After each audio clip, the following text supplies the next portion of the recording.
À l'invité Azul, je suis Quentin Jean-Bac, animateur de Radio Azul International. L'invité Azul, c'est une émission où auteurs, artistes, intellectuels prennent place avec nous en studio pour partager leurs expériences de vie, le fruit de leurs réflexions, leur vision sur la société, sans filtre et sans frontières. C'est une première avec la naissance de Radio Azul International, première de l'invité Azul. Merci Ensadi de prendre ce siège et d'être le premier, je l'espère, une longue file d'invités. Merci à vous de m'avoir invité. Mais le plaisir est pour nous. Tu nous viens d'Algérie, tu nous viens plus précisément de Tizi Ouzou en Kabylie, où tu es professeur de mathématiques. Merci d'avoir fait le voyage. Alors on te connaît pour plusieurs ouvrages. On te connaît pour l'ouvrage de Mouloud Mamri ou La colline emblématique, et tu reviens avec une suite sur la même personne, livre que je présente ici à la caméra. C'est Mouloud Mamri ou Au cœur de la bataille d'Alger. On te connaît aussi pour un livre de mathématiques en berbère, car tu es professeur de mathématiques à l'université de Tizi Ouzou. J'étais à l'université de Tizi Ouzou et puis après j'ai enseigné en France. À l'université du Val d'Essonne, Évry Val d'Essonne. Ce qui me frappe en premier, c'est qu'il n'y a pas pour moi de barrière entre les savoirs, et donc il y a des questions d'histoire, on va le voir dans cet ouvrage-là, qui sont abordées, et en même temps tu peux nous faire des équations non linéaires avec brio, donc c'est assez intéressant quand même, tu as un esprit diversifié, on pourrait dire. Alors parlons de Mouloud Mamri d'abord. C'est une personne que tu as connue personnellement, et que l'histoire avec un grand H connaît aussi. C'était un proche de toi, un familier. Il était ton professeur à Alger. Ton professeur de quoi ? Professeur de langue berbère à Alger, alors que j'étais étudiant en mathématiques. Il donnait des cours de berbère à peine tolérés. On y reviendra. Voilà. Et nous étions très peu d'étudiants au départ à suivre ces cours, donc, qui ne s'intégraient pas dans un cursus universitaire, quoi. Ok. Voilà, c'était par un intérêt personnel que tu as été voir et explorer ton identité berbère. Voilà. On y reviendra. Donc ça, c'était à Alger. Voilà. Cette référence, finalement, Mouloud Mamri t'a comme élevé, on pourrait dire, à la fierté d'une civilisation, qui est la civilisation berbère. Je rappelle pour ceux qui ne nous connaîtraient pas et nous découvrent que le mandat finalement de Radio Azul International, c'est de faire communiquer les cultures entre elles, puis d'essayer de créer des ponts, notamment, alors il ne faudra pas être surpris si j'explique des concepts basiques pour un Kabyle, mais il faut bien en revenir par là. Un berbère, alors plutôt un Kabyle, c'est un peuple bien défini culturellement à l'intérieur de l'Algérie, et qui se différencie finalement par une identité différente, etc. Donc Mouloud Mamri donnait des cours de langue berbère que toi tu as apprises avec lui, que tu parlais déjà de toute façon. Oui. Et donc c'est ça qui t'a intéressé. Dans ce même état d'esprit de pont jeté entre les cultures, donc je disais, on va faire disons, une œuvre de vulgarisation un petit peu. D'accord. Pour essayer de faire comprendre tout ça. Tous ces événements qui sont très imbriqués, presque inextricables. On le voit dans ton ouvrage, c'est un essai qui est très fouillé, très étayé, qui se place dans la bataille d'Alger, mais qui remet aussi contextuellement la guerre d'indépendance de l'Algérie. Et on voit qu'il y a une série d'événements, d'acteurs, de partis politiques comme ça qui s'imbriquent les uns les autres. On essayera d'être précis et en même temps d'être abordable finalement sur cette question-là compliquée. Alors, pour revenir en arrière dans l'histoire, on va arrêter le curseur à octobre 1955.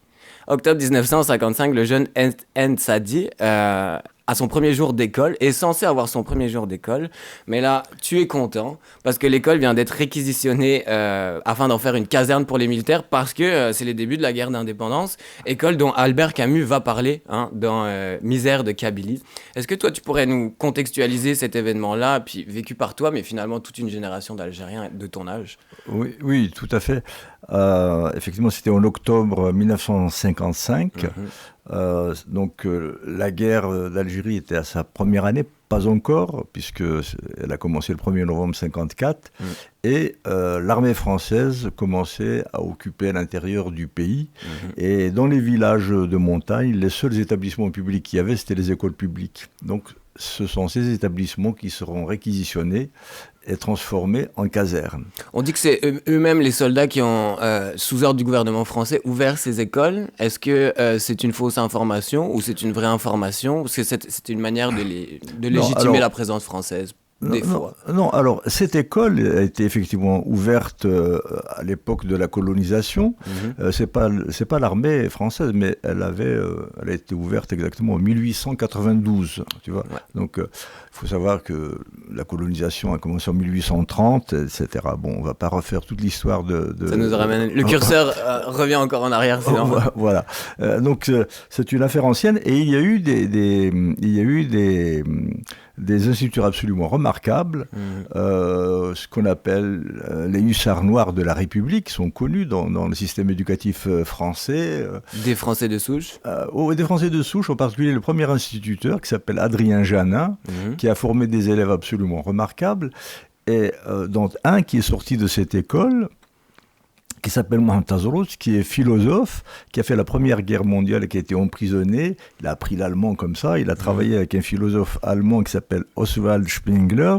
Et aujourd'hui, si vous achetez le livre qui s'appelle d'Oswald Spengler, le déclin de l'Occident, si vous voulez le lire en français, il n'existe que dans la traduction de Mohamed Tazrouch, qui est issue de cette école-là. D'accord. Précisément. Dans ces cas-là, c'est si tout se passe bien. Voilà. Parce que toi, tu tentes d'aller à l'école et finalement, non, tu ne peux pas parce que les soldats occupent cette caserne-là. Mais il a coulé de l'eau sous les ponts. Ouais, il a coulé de l'eau sous les ponts à ce moment-là. Voilà. Et donc, c'est quand même tout ton primaire qui a été empêché à cause de la guerre. Oui, absolument. Après, tout ton primaire. Oui, après, il y avait une petite école donc, qui était transformée en caserne. Après, pour les besoins de la guerre, il a fallu développer, construire, agrandir une caserne, pour le coup. Ouais, école devenue caserne. Voilà, l'école était devenue caserne. Et on a vu du matériel militaire arriver, essentiellement américain de la Seconde Guerre mondiale, des GMC, des Halftrag, des etc. Ouais, on est loin de l'éducation aux mathématiques et à l'histoire-géographie, là, on parle de autre chose. Voilà. Mais alors, de ce primaire empêché jusqu'au grade de docteur en mathématiques, on peut quand même parler d'une belle ascension au niveau académique. Comment ça a été permis? Est-ce que... qui t'a éduqué pendant cette période? Alors, moi, j'ai eu la chance d'être dans une famille où, à un moment donné, il y a eu un instituteur qui était un métropolitain, un militant communiste, qui a été instituteur et qui a eu comme élève mon frère aîné et qui l'a poussé vers l'enseignement secondaire, etc., qui a fait un dossier, il a pu avoir une bourse parce que mon père n'avait pas les sous pour assurer l'éducation en dehors de cette bourse. Et donc il y avait un milieu au sein de la famille qui permettait de compenser l'absence de l'école. Enfin, toute ma génération, j'étais l'un des rares rescapés en fait. Mais tu avais quand même une sorte de penchant naturel pour les études, parce que s'il n'y a pas d'obligation pour un élève de 7 ans, s'il n'aime pas forcément... Tu comprends, apprendre des mathématiques, mais il va pas... Alors, les études, c'était un peu l'image qu'on en avait dans cette société villageoise de montagne. C'était un peu le seul moyen d'émancipation sociale, parce qu'on habite dans des régions très pauvres, forestières, etc. D'ailleurs, il y a une phrase d'Albert Camus qui parlait de la terre ingrate. De Kabylie de Kabylie, de ce coin-là. De ce coin, précisément. Voilà, où il disait, la seule chose qui est belle, c'est le poids de la mer dans cette échancrure de montagne. Ah ouais. Voilà. Il a des mots un peu durs quand même, mais pour des paysages qui sont quand même magnifiques. Hein, voilà. Et donc, l'éducation, c'était la seule façon de s'en sortir pour ce milieu. Là, je viens de me rendre compte que j'ai projeté ma vision de l'école sur ta vision de l'école, qui n'est pas forcément vraie. Donc, tu as vu l'intérêt, finalement, de pouvoir t'élever socialement par l'école. En même temps, après, pendant la guerre, par contre, c'était la grève du FLN, donc il n'y a pas eu d'école. Il n'y a pas eu d'école. Voilà. Ouais. Et on rappelle donc que ce grand frère qui t'a éduqué n'est pas Saïd Sadi, que sûrement nos auditeurs algériens connaissent, car ils te connaissent. Voilà. Saïd Sadi, on le rappellera, qui fera un café littéraire avec nous la semaine prochaine et qui est finalement le prochain invité de l'invité Azul. Donc, comme quoi les choses s'enchaînent bien, ça reste dans la famille. Donc, il viendra nous parler finalement de ses mémoires la semaine prochaine. Donc, c'est un autre grand frère qui t'a éduqué. Revenons-en vraiment au livre. Sur le livre, on voit au cœur de la... Alors, c'est marqué au cœur de la bataille d'Alger, c'est en sous-titre. Et puis, on a une couverture spéciale. On pourrait croire que c'est une photo d'archive. Non, c'est un extrait du film La bataille d'Alger, où des soldats fouillent finalement le panier d'une femme. J'espère qu'on voit bien à la caméra. Ce film a quand même été interdit en France à sa sortie en 1965, car il y avait matière à se méfier politiquement, finalement, de ce qui était dans le... on en reviendra, on y reviendra, mais la première sortie en version officielle en France date de 2004. On écoute un extrait de la bande-annonce tout de suite pour se remettre un petit peu dans le contexte. Nous sommes arrivés à la moyenne de 4,2 attentats par jour. Oui, il faut distinguer les attaques individuelles. Nous disons qu'il y a une minorité qui s'impose par la terreur et la violence. Nous devons agir sur cette minorité dans le but de l'isoler et de la détruire. Une minorité qui s'impose par la terreur et la violence, ce sont les mots d'une personne qui parle en off dans la bande-annonce. On comprend qu'il parle du FLN, voilà. Et puis qu'on a une vision terroriste finalement des attentats qui ont lieu. Vision qui a besoin d'être contextualisée aujourd'hui. Mais à ce moment-là, dans la bataille d'Alger, qui est Mouloud Mamri et qu'est-ce qu'il fait pour le FLN ?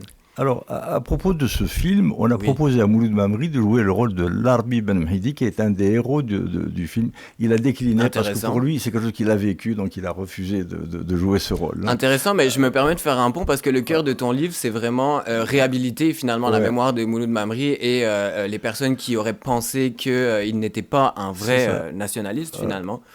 Donc on lui a proposé ce rôle.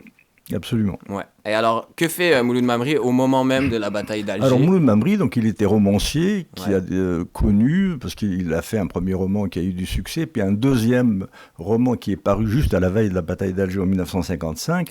C'est Le Sommeil du Juste. Voilà. Où il annonçait, en gros, on voyait les personnages sont des militants nationalistes, etc. Et c'est paru justement à un moment de tension. Pendant cette bataille d'Alger, donc c'était très, très mal vu par les autorités, autorités coloniales, et en particulier les parachutistes dans la bataille d'Alger. Très rapidement, c'était un moment comme si une guerre asymétrique, comme on dit aujourd'hui. Donc voilà. Alors ça va poser des problèmes philosophiques au niveau de la violence, etc. Les moyens qui seront utilisés. Ouais. Des moyens qui ne sont pas... tout le monde n'est pas d'accord finalement, même pour les Algériens qui veulent l'indépendance, d'utiliser finalement la violence. Ça fait débat au cœur même des résistances. Voilà. Donc il y a... Et Mouloud Mamri, alors qu'est-ce qu'il faisait ? Donc il était professeur de littérature dans un lycée à Alger, à Benaknoun. Il écrivait ses romans, il faisait du théâtre, etc. C'est un personnage connu, un romancier connu. Et il écrivait de manière clandestine, sous un pseudonyme, dans un journal créé par ce qu'on appelle maintenant dans les livres d'histoire les libéraux, qui s'appelle Espoir Algérie, pour contrer un peu la propagande des journaux de la grosse colonisation, comme l'Écho d'Alger. En particulier, l'Écho d'Alger. L'Écho d'Alger, voilà. L'Écho d'Alger. Et Mouloud Mamri écrivait donc des textes assez militants, même tout à fait militants. Il parlait de l'armée de libération nationale, des succès de l'armée de libération nationale, etc. D'ailleurs, le journal sera saisi un certain nombre de fois. Oui, c'est ça, parce qu'on peut se demander comment des journaux pourraient critiquer le pouvoir colonial en place sans avoir de problème, sachant qu'on n'est pas dans de la liberté d'expression telle qu'on la connaît. Il faut savoir que des problèmes, il en a eu. Un certain nombre de ces journalistes ont été tués, etc. Donc arrêtés. Journal saisi, journaliste donc il y a eu des problèmes. Exact. Et Mouloud Mamri lui-même, on aura, parce qu'il était militant FLN, et le FLN l'a chargé précisément de défendre auprès de l'opinion française une image de la Révolution qui n'est pas celle qui était présentée par l'opinion coloniale. Changer la perception de l'opinion coloniale par des textes. Voilà, c'était quelque chose qui était donné, la direction politique était donnée dans le congrès de la Soumam, qui était le premier congrès du FLN. On récusait d'ailleurs l'image qui était donnée par cette colonisation pour dire que la guerre d'Algérie, c'est pas une guerre de religion, c'est écrit en toutes lettres dans les résolutions des plateformes d'Assoumam, et qu'il faut donner la priorité aux politiques sur le militaire, et qu'il fallait appeler les communautés pieds noirs, juives, à s'impliquer dans la libération nationale et qu'elles avaient droit à leur part de bonheur. Je cite. Donc les pieds noirs étant les Français de souche venus en France, de France en Algérie, les Juifs d'Algérie. Donc tout le monde finalement est comme embarqué, inclus dans ce combat-là, et on essaie de montrer la légitimité de ce combat. Voilà, c'était de mettre fin au système colonial et tout pas simplement. Du tout de mettre les gens de souche européenne à la mer. À la mer et installer un État islamiste tel qu'on donc c'était très clairement ça, c'était la politique du FLN. Et Mamri, c'est ce qu'il pensait lui-même évidemment, donc il n'a pas eu de mal à défendre ça. Donc c'était la ligne qu'il défendait dans ses écrits. Et comme il connaissait un certain nombre de dirigeants à un haut niveau dans le FLN. Dans le FLN. J'aimerais juste préciser une petite chose, tu sais, parce que pour ceux qui n'ont peu de connaissances, mais là je pense surtout à mon auditoire français, car moi venant de France, FLN, à cause de ce travail finalement de SAP contre le FLN, on en voit juste presque la partie militaire, la partie armée, et on a du mal à replacer que finalement c'est un parti politique nourri intellectuellement avec des gens comme Mouloud Mamri qui eux sont des intellectuels, des littéraires, etc. Donc il faut bien montrer qu'il y a un visage d'abord et que finalement le fait que la France ne lâche pas la main sur l'Algérie conduit finalement après à des violences. Voilà, c'est ça qui est important. Absolument, il y a eu... Oui, ça, il faudrait refaire l'histoire du colonialisme. Toutes les réformes ont échoué et quand la guerre a éclaté, c'est parce que vraiment, toutes les voies à une issue pacifique ont été bloquées. Donc il ne restait plus que la guerre. Les élections étaient systématiquement truquées, etc. etc. Donc il n'y avait pas d'autre issue que cette... Mais même là, le recours à la violence était encadré. Par exemple, dans quel sens ? Absolument, dans le FLN, il était interdit de s'en prendre aux victimes civiles. On verra que pendant la guerre, ce ne sera pas le cas. Oui, ça a dégénéré. Précisément pendant la bataille d'Alger, d'ailleurs. Mais pourquoi ? Parce que il y a eu, je ne sais pas si c'est le moment d'en parler ou si tu veux en parler tout de suite. Vas-y. Il y a eu une insurrection qui a été lancé en 1955, pour le coup par le FLN, par un chef du FLN. C'était au début de l'organisation du FLN, c'était pas encore structuré, pas centralisé, etc. À Skikda, le 20 août 1955, et qui était un appel à massacrer tout ce qui était européen. Donc là, on est dans une violence extrême et aveugle. Voilà, absolument. Quasiment. Et il y a eu des dizaines de victimes assassinées de manière atroce. Oui, il y a eu un choc côté européen à la suite de ça. Voilà, il y a eu des femmes, des enfants qui ont été assassinés, des femmes. Et donc, ça a provoqué un choc énorme. Et il y a eu une répression, alors pour le coup, était encore plus grande, ouais. Donc là, on est dans une claire escalade de la violence. Voilà. Si on retourne à Mouloud Mamri à ce moment-là, donc on sait que lui, il a sa perception finalement de comment se débarrasser du système colonial. Il y va avec ses propres armes finalement en tant que littéraire.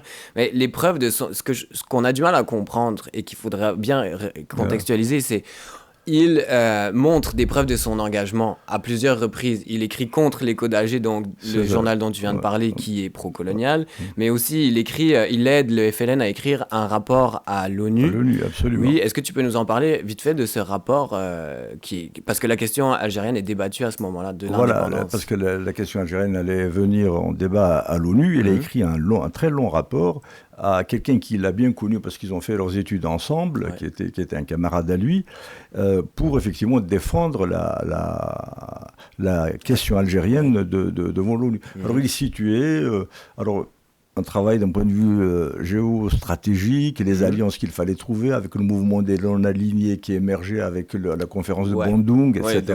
Donc dans un monde qui devient bipolaire, URSS, voilà. États-Unis. Voilà. C'était la crise de Suez, etc. Ouais. Donc dans tout ce monde-là, il positionnait la position, donnait des lignes pour situer l'Algérie, le combat algérien. Ouais. Et il disait en gros que le colonialisme était de toute façon quelque chose d'historiquement condamné, que c'était toujours, qu'il n'y avait pas de alors que c'est le colonialisme qui devrait être lui-même qui devrait voilà.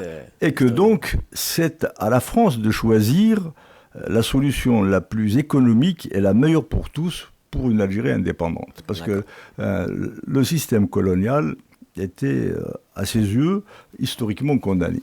Donc on voit finalement que y a cet engagement-là, il y a ces preuves qui sont là. Oui. Alors comment on en arrive, lentement mais sûrement, à une forme de dégradation finalement de son engagement ou de sa mémoire? Alors, comment ça se fait? Je voudrais juste dire que comme il était militant FLN et que le responsable qu'il a recruté a été arrêté et torturé, il l'a dénoncé. Je le dis sans D'accord. Voilà, c'est lui-même qui l'a avoué plus tard. Hein. Okay. Il a dit j'ai donné le nom de Mouloud Mamri, etc. Et là, les parachutistes sont partis. Simplement, il y avait une instruction pour les militants du FLN, c'était de ne pas passer aux œuvres tout de suite. D'accord. De donner au moins 48 heures entre le moment de l'arrestation et le moment de passer aux aveux pour laisser le temps. Oui, pour remodeler finalement. Que les gens disparaissent dans la nature. Incroyable. Et Mouloud Mamri, c'est comme ça qu'il a échappé. En fait, quand les parachutistes... Il a eu ces 48 heures-là pour comprendre qu'il devait partir. Voilà, donc il est passé, il a basculé dans la clandestinité, comme ça. Et d'ailleurs là, je publie des lettres dans ce livre qu'il a écrites... À la fin du roman, de l'essai. Voilà. Qu'il a écrite pendant qu'il était clandestin à un collègue, à un confrère à lui qui était romancier, Marcel Moussi, pour lui dire la panique dans laquelle il était. C'était un langage très codé. Ouais. Alors il signait pas, il mettait pas d'adresse, même pas de date, etc. dans le courrier. Il a quand même réussi à échapper aux parachutistes et aux forces françaises. Oui. Alors il a réussi à échapper grâce à un mouvement de solidarité des écrivains. Et il y avait un comité national des écrivains qui était, alors qu'il y avait les plus grands noms dans ce comité. Il y avait Louis Aragon, le poète Louis Aragon, Jean-Paul Sartre, Simone de Beauvoir, Maurice Druon. C'est assez fascinant. Enfin, ça veut dire que les Alliés sont du côté français et peuvent permettre à ces personnes. Non, mais les intellectuels français étaient contre la torture, etc. Et donc dénonçaient.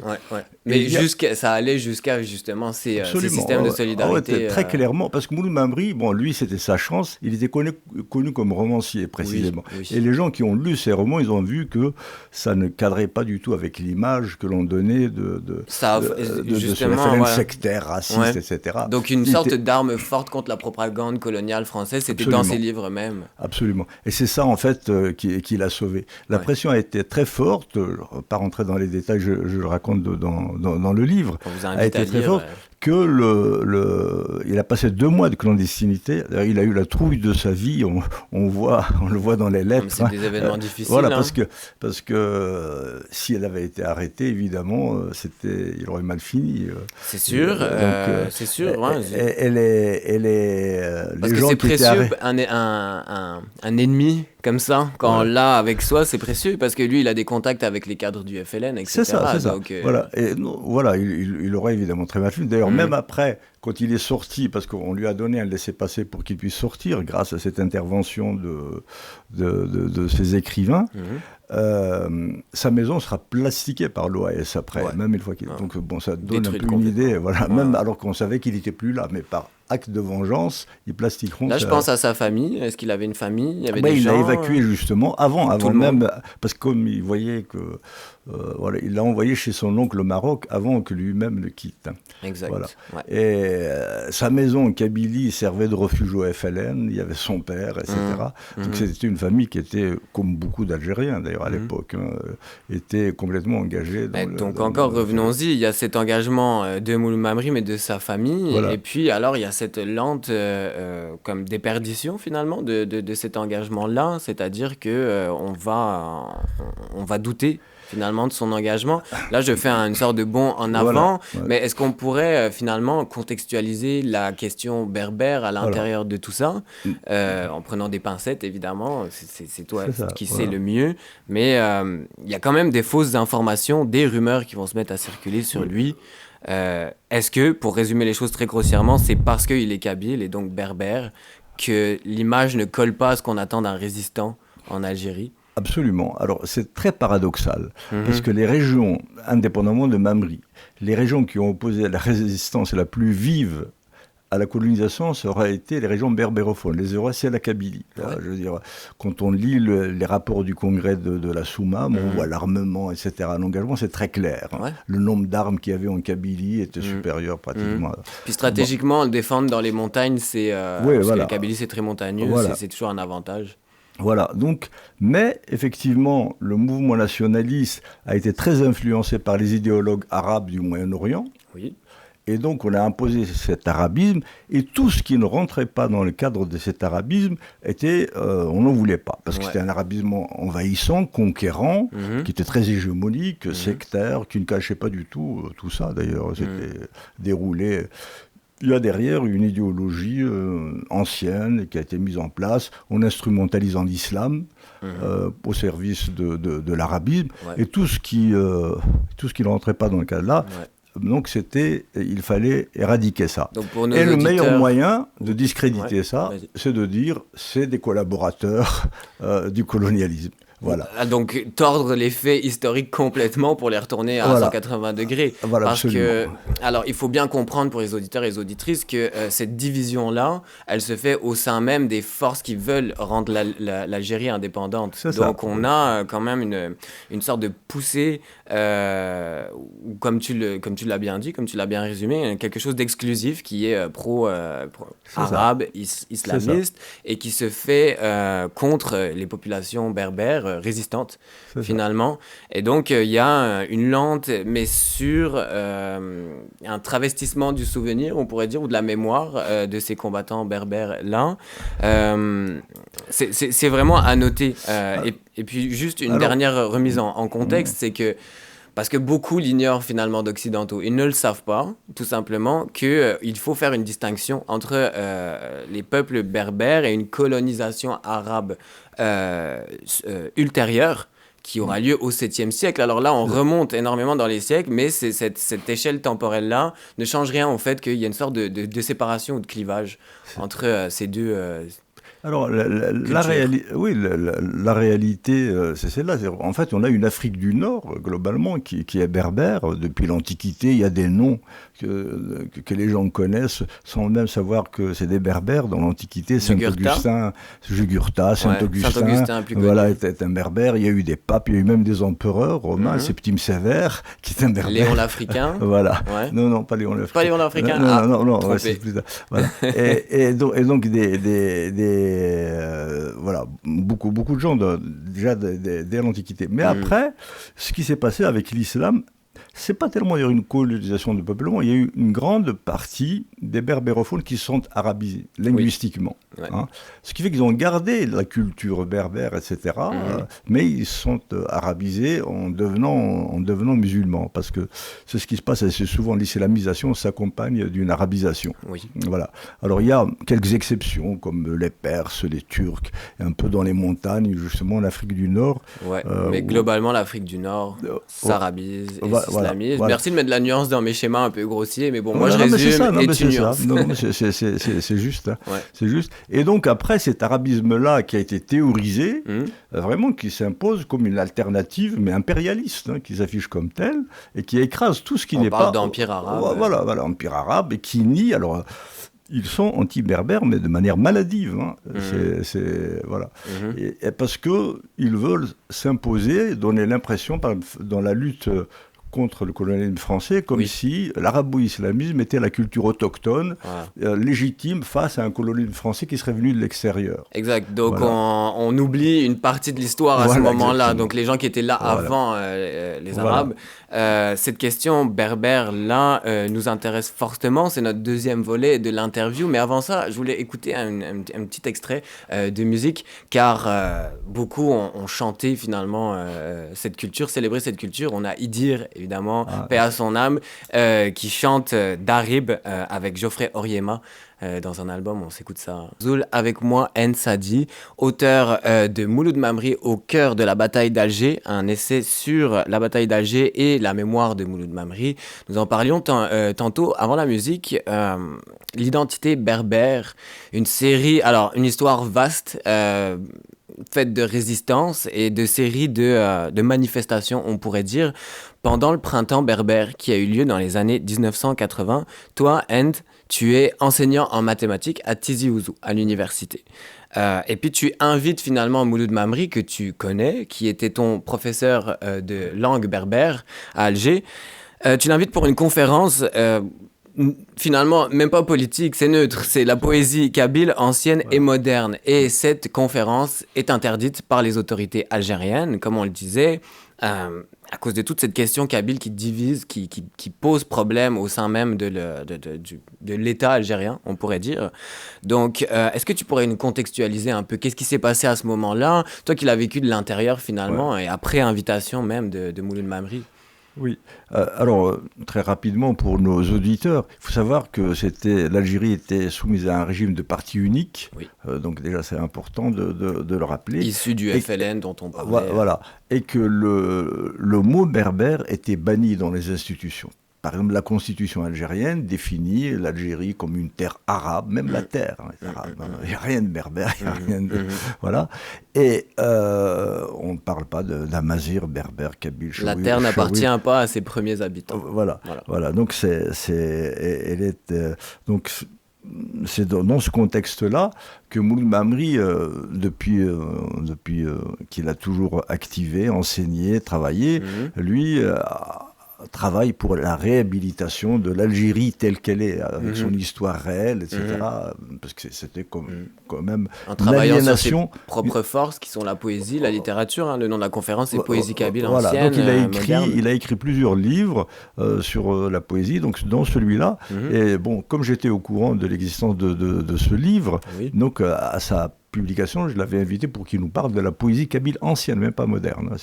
Ok, à la base, c'était ancienne. Ancienne, exactement, uniquement ancienne. Et on l'a moins interdit. Dangereux, moins suspect. Voilà. Et on l'a interdit parce que, je vous dis, tout ce qui était berbère, c'était suspect, donc il ne fallait pas que ça... Je te cite, tu dis « On criminalise la culture et cette identité berbère sous prétexte que c'est un instrument de division du système colonial. » Exactement. Ouais. Alors, c'est vrai que le système colonial a essayé de jouer là-dessus. Mais il a essayé de jouer là-dessus, pas seulement avec la question berbère. On a proposé à Abdelkader de constituer un royaume arabe contrôlé par la France. Mais ça gêne personne, vous voyez. Je veux dire, l'histoire de la manipulation... divisé pour mieux régner. Oui, ça remonte, par exemple, jusqu'à Napoléon Bonaparte. Quand il a été l'expédition d'Égypte, il s'est identifié à un envoyé d'Allah pour essayer de dresser les Arabes. Incarner lui-même, contre les Turcs. Donc voilà, cette bonne guerre. La vieille question de la division. Voilà. Bon, après cette bonne guerre, tout ça, les gens, évidemment, attisent des choses comme ça. Mais bon, la réalité, elle est là. La réalité historique, anthropologique, elle est sociale. Sauf que le régime, qui est vraiment, c'est de l'aliénation terrible, donc ignore tout ça. Donc on interdit cette conférence sur la poésie kabyle ancienne. Et là, on a fait une des premières manifestations. On a marché dans la rue dès le lendemain. C'était le 10 mars 80. La conférence devait se tenir. Et le 11 mars, il y a eu une marche d'étudiants et de quelques enseignants de l'université pour protester contre l'interdiction. Donc, le début de ce qu'on a appelé le printemps berbère. Absolument. Après, ça ira crescendo très vite. Et en particulier, le journal... gouvernemental, le principal journal gouvernemental, on revient à Mouloud Mamri là, attaquent Mouloud Mamri sans le citer, parce qu'on est dans le parti unique, c'est le Glacis, on dit un personnage qui veut donner une conférence sans dire le titre de la conférence, sont très énigmatiques, voilà, manipule les petits jeunes en cherchant à les égarer, il ne faut pas l'écouter, parce qu'il commençait à y avoir des manifestations partout. Donc, il y a un soulèvement. Ah oui, parce que, mettons, c'est pas une conférence qui suffit à déclencher quelque chose comme le printemps berbère. On a quand même un climat qui est tendu. Oui, cette répression, les gens ont commencé à en avoir marre. Oui, il y a un ras-le-bol, il suffisait de la goutte d'eau pour faire déborder. Voilà, absolument, bien sûr. Et donc, ce texte, qui n'est pas anodin, il est paru dans le principal journal gouvernemental, donc dans un régime parti unique. Voilà, donc l'instruction vient d'en haut, évidemment. C'est même pas... Et c'est le directeur de la rédaction du journal qui a signé cet article. Donc c'est pas le fait d'un journaliste. C'est limite un ordre, finalement. Oui, absolument. Déguisé. C'est ce qu'il a dit, d'ailleurs. Il dit par la suite. Bon, et on accuse donc Mouloud Mamri d'être un collaborateur, précisément à l'époque où il était le très très grand militant, où il avait produit un nombre de textes incroyables. On se demande comment il avait le temps de faire tout ça, de faire ses cours de littérature, d'écrire dans ce journal. Quand on est dans une même énergie dynamique, et donc on lui a reproché d'écrire dans l'Écho d'Alger, lui qui était donc recherché par les parachutistes à l'époque où on lui... Comme on le disait, toutes les preuves sont là de son engagement. C'est ça, on tord le coup à l'histoire, vraiment. Voilà, et donc, sauf que après il écrit une lettre, une mise au point au journal qui ne la publie pas naturellement parce qu'ils ne prennent pas beaucoup de risques. Voilà, ils prennent pas beaucoup de risques.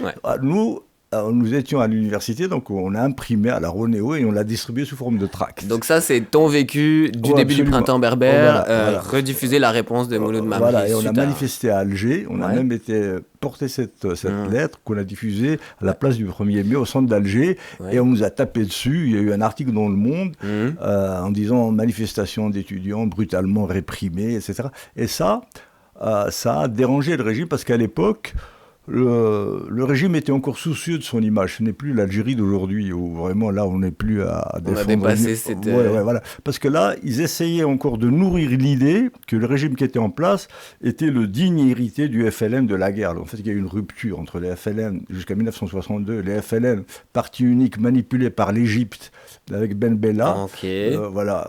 On a changé de voilà. Enfin, Ben Bella, c'est connu. Larbi Ben Mehdi, qui est un des plus grands héros, sinon le plus grand héros de la bataille d'Alger, qui a été assassiné par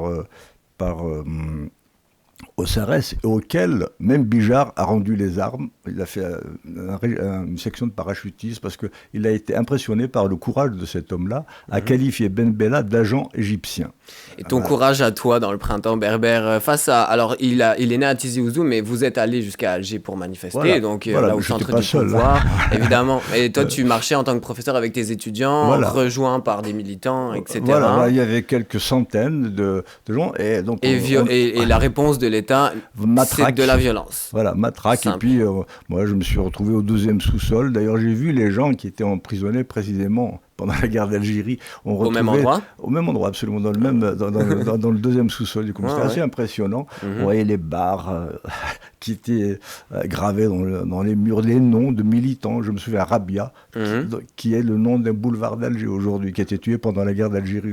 Il y avait son nom gravé dans la cellule où j'étais. C'est étrange quand même, comme c'est une sorte de retour de l'histoire, parce qu'on a ces militants qui sont pour la cause l'indépendance algérienne enfermés. Puis finalement, on a un nouvel État finalement algérien indépendant qui se hisse et qui remet des militants qui eux par contre ne demandent pas forcément l'indépendance chez les Kabyles. Non, c'était pas. C'est pas le cas. Nous voulions. Vous vouliez la conférence. Vous vouliez faire la conférence librement. Et puis l'identité amazigh berbère, je veux dire, on en avait marre quand même de dire. Moi, j'ai eu affaire à des Égyptiens que Ben Bella avait ramenés en masse pour arabiser, quand j'étais au collège, juste après l'indépendance. On nous disait que nous étions la création des colonialistes, en gros c'était des berbères, alors ça allait pas. Quand tu as pu enfin faire tes études, on t'a dit, tu as dû avoir affaire donc à des professeurs égyptiens absolument, c'est bien arabisés. Parce qu'il n'y avait pas de gens Parce qu'en fait, c'était une greffe qu'on faisait sur... Kabylie en particulier, personne ne parlait l'arabe. Et puis le corps enseignant qui était formé en langue française, pas du tout en arabe. Donc il a fallu aller chercher, donc au Moyen-Orient, les gens pour nous apprendre notre langue nationale. Bon, c'était un peu curieux ça déjà. Ça prouve justement un dysfonctionnement quelque part. Voilà. Et c'était complètement aberrant. Et ça a marché comme ça. Est-ce que pour le printemps berbère, vous avez produit un certain nombre de revendications claires comme dans, j'ai oublié le nom, désolé, la plateforme Doumas qui a été faite par le FLN. Il y avait ces revendications claires de quelles étaient vos volontés à ce moment-là. Oui, on s'est réunis en 1980. Il y a eu à Yakouren, et il y a eu ce qu'on appelait le dossier de Yakouren. On a disons résumé, fait une synthèse des revendications de ce printemps berbère. Et qui était centré sur la culture. Et puis après, les revendications ont continué. C'est très clairement, indépendamment de cette revendication culturelle, un mouvement qui s'inscrivait dans une dynamique démocratique. Et c'est dans le sillage de ce mouvement culturel berbère que la première Ligue des droits de l'homme sera créée en Algérie. Et c'est les mêmes d'ailleurs qui ont été arrêtés en 80 qui seront arrêtés pour la Ligue des droits de l'homme. Donc c'est très clair. Voilà. Donc voilà un peu. Il y a une reconnaissance donc de la culture et de la langue aussi. Oui, de la langue aussi. Qui viendra sur le tard. Voilà, bien sûr. D'ailleurs, les revendications d'avril 80, c'était pas du tout un rejet de l'arabe en tant que tel. Il y a une partie de la population qui était arabisée, mais les gens parlent un arabe un peu matiné de berbère, et qui était un arabe populaire. Et qu'on nomme... L'arabe populaire, justement, l'arabe algérien, voilà. Et les revendications, c'était pour les deux langues algériennes, le berbère et l'arabe algérien. C'était pas une hostilité, ni un séparatisme, rien du tout ça. Absolument pas. Mais la réponse a été si c'était de cette envergure. La réponse non plus, il n'y avait pas de séparatisme, c'était en bloc. Ça faisait pas dans le détail. Puis c'est pas la première comme extinction finalement des voix, des revendications à ce moment-là. Il y a d'autres suivront. Oui, alors en 2000 notamment. Je voudrais juste dire sur cette attaque, donc, mais c'est quelque chose d'incroyable qu'on puisse faire ça. D'abord salir quelqu'un comme ça qui était engagé, mais vraiment corps et âme, qui a risqué sa vie, etc. Et puis sur la base de rien. Je veux dire, rien, il n'y a aucun fait concret qui puisse alimenter une telle thèse, rien. Uniquement parce que il refuse de se renier pour se fondre dans cette identité arabo-islamique. Voilà le crime. Et à partir de là, tout est autorisé. Voyez. Alors que des gens, même Ben Bella, qui a eu un comportement douteux pendant la guerre par rapport à l'idée d'indépendance, les Aoulama, qui eux étaient dans le côté arabo-islamique, c'est Ben Bella qui le dit. Il dit qu'ils n'ont rien à voir avec la révolution, mais pour autant, il ne les disqualifie pas dans leur dimension culturelle. Alors qu'ils étaient impliqués, justement, c'est lui-même qui le dit. Mais tout ce qui est berbère, paf, à la poubelle. On survole des faits historiques, etc., mais c'est vécu à l'intérieur émotionnellement par un peuple. On s'entend. Toi, tu invites Mouloud Mamri, la conférence est interdite et vous vous retrouvez à vous faire taper dessus par la police. C'est ça. Et tout ça ne peut pas arranger la situation. Bien sûr que ça n'arrange pas. Et puis, dans cette fameuse tribune où Mouloud Mamri était attaqué, alors on a voulu l'opposer à un autre écrivain qui est très connu, qui est Kateb Yassine. Donc là tu parles de l'article dans le journal, produit par le directeur. Le nom du journal c'était El Moudjahid. C'était le journal gouvernemental, le principal journal gouvernemental d'État. Voilà. Et on a cité Kateb Yassine en disant, Kateb Yassine, on peut ne pas être d'accord avec lui, mais ses écrits sont des actes de foi patriotiques, ses vérités sont difficilement contestables, etc. Ça n'est pas comme cet individu louche dont il ne cite pas le nom. Kateb Yassine, on le cite. Sauf que Kateb Yassine lui-même est arabophone, mais il sait qu'il est descendant de berbère, et il revendique sa berbérité précisément. Ok, donc c'est même pas un bon opposant. Et puis un jour, dans une interview au Monde, alors il a mis les deux pieds dans le plat, Tahar Benjeloun qui l'interviewe, Et il dit à propos de cette question identitaire, et Khatib Yassine dit « Moi, je ne suis ni arabe ni musulman ». Alors, patatras, le même journaliste qui l'avait hissé pour combattre Mouloud Mamri s'en prend cette fois-ci à Khatib Yassine. On parle de quelle année, là 85. Dans le monde 85, donc on n'est pas si loin voilà, que ça voilà, c'est 5 ans après. Ouais. Justement, à l'époque où il y a eu cette répression de la Ligue des droits de l'homme issue du mouvement berbère, tout ça c'est lié. Ouais. Et le même journaliste, donc, tombe sur Khatib Yassine cette fois-ci en disant voilà, t'es un traître qui va renier jusqu'à son dernier lien avec sa patrie, alors que 5 ans auparavant il le citait comme ses écrits, comme il les présentait comme des actes de foi patriotiques. Alors avançons dans l'histoire. Plaçons le curseur en 2000, récemment en fait, pendant le Hirak. Donc les protestations à Alger, massives du peuple algérien, on a vu 2 drapeaux hissés dans la rue qui sont justement le drapeau berbère, Amazigh, et le drapeau algérien. Alors justement ces 2 drapeaux-là, est-ce qu'ils s'opposent aujourd'hui en 2024 ou est-ce qu'ils se complètent au niveau plus de la conscience du peuple? Et là je parle de tout le monde, tous les Algériens en même temps. C'est quoi le ressenti? Alors le ressenti au niveau de la population, c'est que cette berbérité qui a été longtemps combattue par le gouvernement est de plus en plus réappropriée par le peuple, y compris chez les arabophones. Je veux dire, même Bouteflika a fini par dire « nous sommes des berbères que l'islam a arabisés ». Ça travaille les consciences. Et la langue berbère est reconnue dans la Constitution aujourd'hui. C'est très formel, effectivement. C'est pas suivi des faits. C'est un beau mot du gouvernement qui aurait dit « nous reconnaissons ». Voilà, au niveau concret, évidemment, ça ne suit pas. Hein. Oui. Mais enfin, disons, donc les gens savent que quand même, leur passé, leur histoire, et puis ils trouvent des liens avec la culture berbère. Ils les découvrent, donc les idées ont avancé de ce côté-là. Donc ce drapeau-là a été adopté par tout le monde. Ça a été discuté par tous les comités qui organisaient les marches.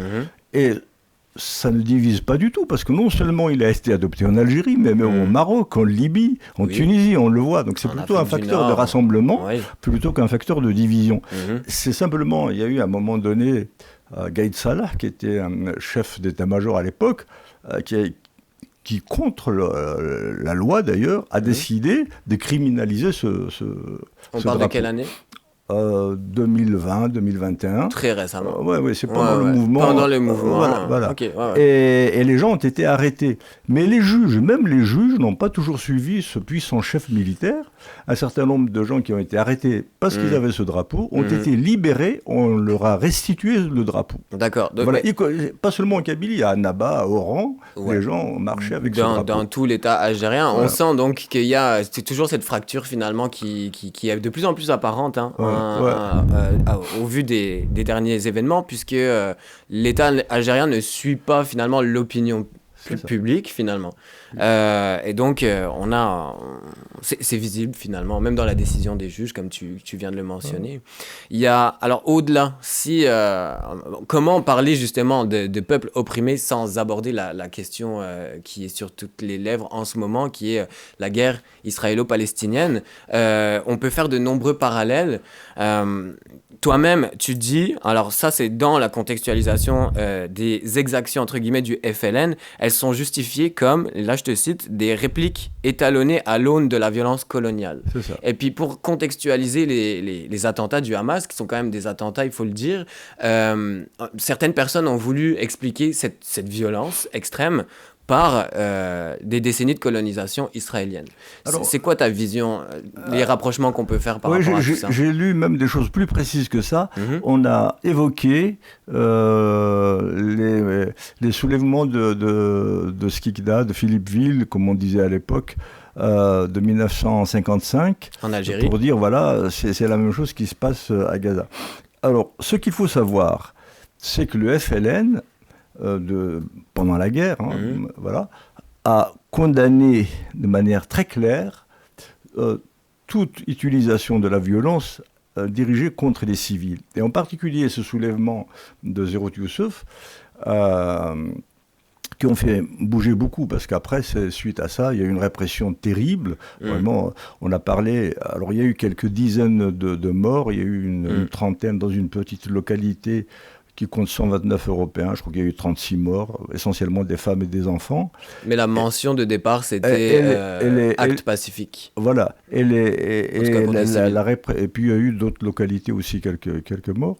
Mais il y a eu une répression, pour vous donner une idée, un ordre de grandeur, même si, bon, on ne peut pas comparer des chiffres. Non, des parce bilans que c'est humains. pas, voilà, j'aime pas trop ça. On peut pas ça n'a pas de sens. Voilà, ça n'a pas de sens. Mais ça donne quand même une idée de la dimension de la répression qu'il y a eu. Le FLN parle de 12 000 morts. Il y a eu des bombardements absolument aveugles. Il y a eu on a tiré comme ça sur des civils. Il y a des images. Hein. Il y a des images. On voit des militaires. Voilà. Et l'armée française elle-même admet 1276 morts. Donc, ce qui est quand même pas mal. Ouais, il y a une différence. Le FLN parle, lui, de 12 000 morts. Une grande différence. Voilà. Donc, il y a eu une répression absolument terrible. Et c'est suite à ça, d'ailleurs, qu'Albert Camus a lancé son appel à la trêve civile. Et le FLN, justement, la direction du FLN qui était en train de se constituer et qui allait préparer le congrès de la Soumam, le premier congrès du FLN, a favorisé la tenue de ce congrès. Le service d'ordre de la conférence d'Albert Camus a été fourni par le FLN de l'Arbi Belmaïdi d'Aban al-Man. Okay. Donc ils étaient d'accord pour épargner les civils voilà. Mais là, on est vraiment au début du conflit et ça n'a pas encore dégénéré. C'est ça, voilà. Et mieux que ça, quand il y a eu au congrès de la Soumam, quand ils ont fait le bilan, parce que le FLN n'était pas très structuré, ce qui s'est passé à Skikda, personne n'a soutenu dans la direction du FLN les procédés de Zéro Youssef en s'attaquant à des femmes et des enfants. Donc oui, l'emploi de la violence aveugle en réponse à une violence aveugle qui avait été subie. Et alors, la bataille d'Alger, il y a eu emploi de cette violence aveugle, effectivement, parce qu'après, il y a eu, suite à tout ça, il y a eu un attentat à la Casbah, rue de Thèbes, c'est je crois le 10 août 1956, qui a fait 70 morts, qui a été organisé, préparé par un commissaire. Bon, il n'a pas reçu l'ordre de préparer de commettre cet attentat, mais quand même c'était un commissaire. Mais donc, selon toi, tu fais des rapprochements finalement entre cette escalade lente de la violence, tu la recontextualises pour expliquer finalement au niveau palestinien, au niveau de la question palestinienne, que c'est à peu près pareil finalement, c'est le même chemin emprunté. Oui, si tu veux... En tout cas, le FLN, à la différence près, le FLN et le Hamas, c'est pas la même chose quand même. Parce que d'abord, les déclarations du FLN, elles sont écrites dans les résolutions de 56. C'était tout sauf... Il y a un appel à la communauté juive, un appel à la communauté catholique, etc., pour dire que nous ne sommes pas là pour mettre... à la mer, jeter à la mer quiconque, mais qu'il faut détruire un système inhumain qui est le système colonial. Ouais. Voilà. Mais c'est plus compliqué pour les Gazaouis à l'heure actuelle, puisqu'ils ont été poussés vers la mer, mais ils n'ont pas ils ne peuvent pas faire d'appel à autre chose qu'eux-mêmes, puisqu'ils sont enclavés en tant que peuple dans une seule et même poche.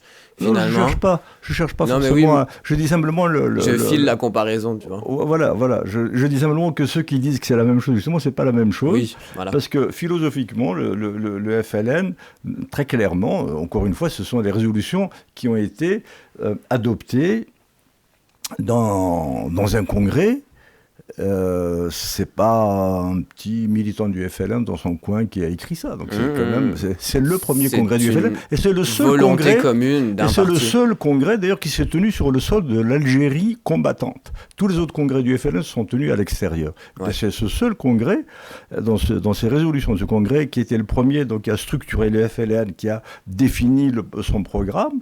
Les choses sont très claires par rapport à cette affaire-là. Ça n'est pas une histoire de religion, ça n'est pas une histoire ethnique. c'est vraiment qu'il fallait se battre pour une république démocratique et sociale. Mais ton livre a nettement un atout, hein, finalement, c'est qu'en retraçant le fil de l'histoire, etc., il permet d'éclairer maintenant notre époque moderne avec d'autres questions qui se posent, qui sont très clairement différentes. Mais c'est sûr qu'on encourage tout le monde à le lire afin de voir comment ces processus se mettent en place, etc.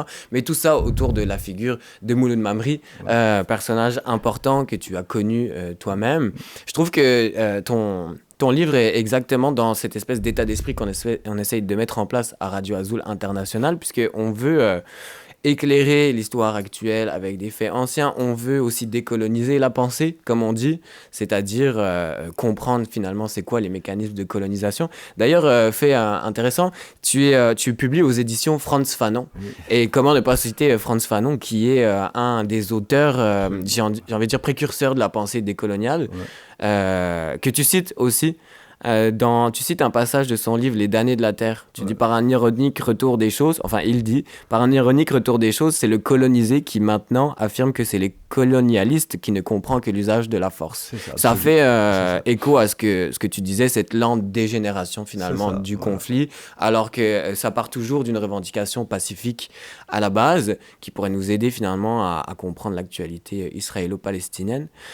J'ai envie de te remercier d'avoir été avec nous pendant cette heure.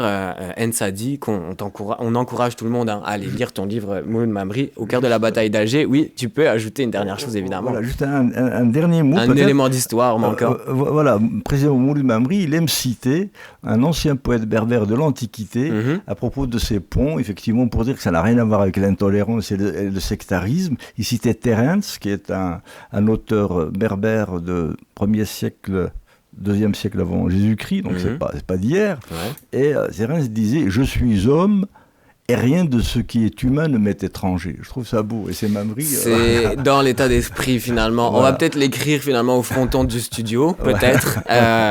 Merci pour cette citation. Ouais. On rappelle que tu as fait un café littéraire qui est disponible, finalement, sur le site web de Radio Azul International, et qu'on invite à aller voir. Et c'est pas tout, puisque ton frère nous vient la semaine prochaine pour un autre café littéraire, une autre émission, L'invité Azul. Tout cela est disponible sur le site web de Radio Azul International. Les billets pour le café littéraire sont aussi sur le site web. Et on n'oublie pas que notre naissance en tant que radio doit être fêtée dans le grand gala Azul qui s'en vient le 19 mai. Les billets seront disponibles également sur le site web. Merci à toi, Ensadi, d'avoir fait partie de l'émission. Merci à vous et bon courage. Merci beaucoup, on ne lâche pas. Et on se revoit bientôt pour une autre émission, un autre invité.